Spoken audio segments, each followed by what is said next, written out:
ஒரு அலுவலகம் மாறினா அதுவே அரசியலோட ஹாட் டாபிக்கா மாறிடுமா?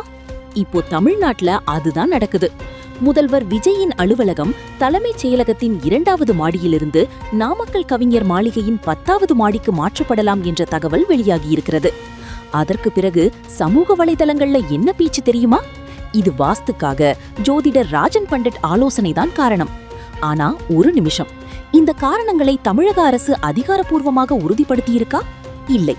அரசு தரப்பில் அதிகாரப்பூர்வமாக வெளியான தகவல் படி இது நிர்வாக வசதி, இடவசதி மற்றும் ஒருங்கிணைப்பு போன்ற காரணங்களுக்காக இருக்கலாம் என்றே பார்க்கப்படுகிறது.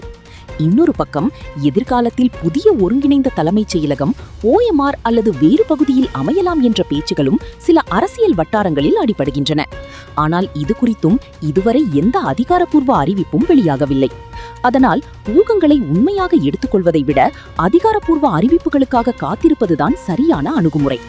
இன்னொரு விஷயம், தமிழக அரசியலில் நிர்வாக தேவைக்காக அலுவலகங்கள் மாற்றப்படுவது புதுசு கிடையாது. கலைஞர் கருணாநிதி ஆட்சி காலத்திலும் பல நிர்வாக மாற்றங்கள் செய்யப்பட்டுள்ளன. இறுதியாக, ஒரு அறையின் திசை ஆட்சியை வெற்றியடைய செய்யாது. அந்த அறையிலிருந்து எடுக்கப்படும் முடிவுகள்தான் மக்களின் வாழ்க்கையை மாற்றும். அதனால விமர்சனங்களும் இருக்கட்டும், ஆதரவுகளும் இருக்கட்டும், இறுதியில் தீர்ப்பை எழுதப்போவது மக்கள்தான். இது ரூட் நியூஸ்.